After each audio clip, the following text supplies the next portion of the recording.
તો આજથી ધોરણ 10 અને 12ની બોર્ડની પરીક્ષાની શરૂઆત થઈ રહી છે। આજે ધોરણ 10માં ગુજરાતીનું પેપર છે અને અમદાવાદમાં 95,688 વિદ્યાર્થીઓ આજે પરીક્ષા આપશે।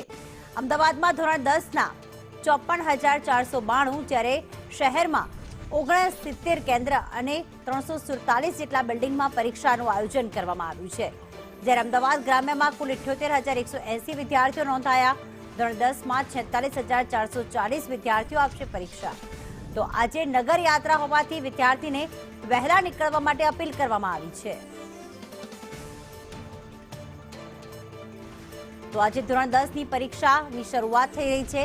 આ બોર્ડની પરીક્ષા વિદ્યાર્થીઓ માટે ખૂબ મહત્વપૂર્ણ, પરંતુ સાથે સાથે આજે અમદાવાદનો સ્થાપના દિવસ છે, જેના કારણે ભદ્રકાળી મંદિરથી નગર યાત્રા નીકળી છે, જેના કારણે જે પણ વિદ્યાર્થીઓને પૂર્વ વિસ્તારની આસપાસ જે નંબર આવ્યો છે, કોટ વિસ્તારમાં આવ્યો છે, તેમને વહેલા નીકળવા માટે અપીલ પણ કરવામાં આવી છે, કારણ કે ટ્રાફિક જામના કારણે ઘણી વખત વિદ્યાર્થીઓને મોડું થઈ જતું હોય છે।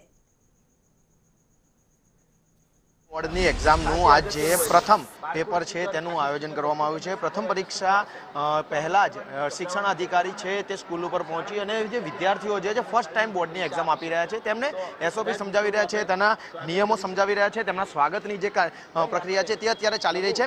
ડીઓ રોહિત ચૌધરી આપણી સાથે છે। ચૌધરી સાહેબ, બાળકોનું પ્રથમ પેપર, શું સલાહ સૌથી મહત્વની, કારણ કે આના ઉપર તેમનું ભવિષ્ય ડિપેન્ડેન્ટ છે?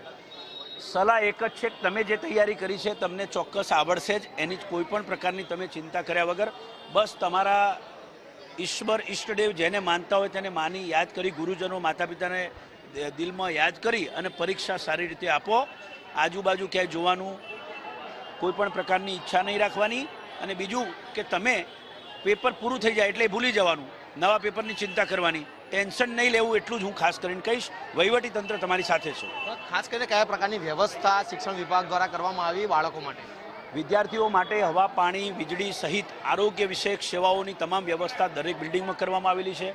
કેન્દ્ર સંચાલક સહિત તમામ સ્ટાફ જે છે એ તૈનાત છે, પોલીસ બંદોબસ્ત છે, કોઈ પણ પ્રકારે વિદ્યાર્થીઓને ડિસ્ટર્બ ન થાય, શાંતિપૂર્ણ વાતાવરણમાં પરીક્ષા લેવાય તે પ્રકારની તમામ વ્યવસ્થાઓ કરવામાં આવેલી છે। અમે અહીંયા ઉપસ્થિત રહી વિદ્યાર્થીઓ સાથે વહીવટી તંત્ર પણ એમની સાથે જ છે, તે માટે અહીંયા અમે ઉપસ્થિત રહી શુભેચ્છાઓ પાઠવી છે। તણાવ મુક્ત રહે બાળકો અને કોપી કેસના કેસો ના આવે તે માટે શું સલાહ?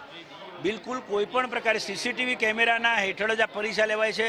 કોપી કેસ એટલા માટે ના થવો જોઈએ।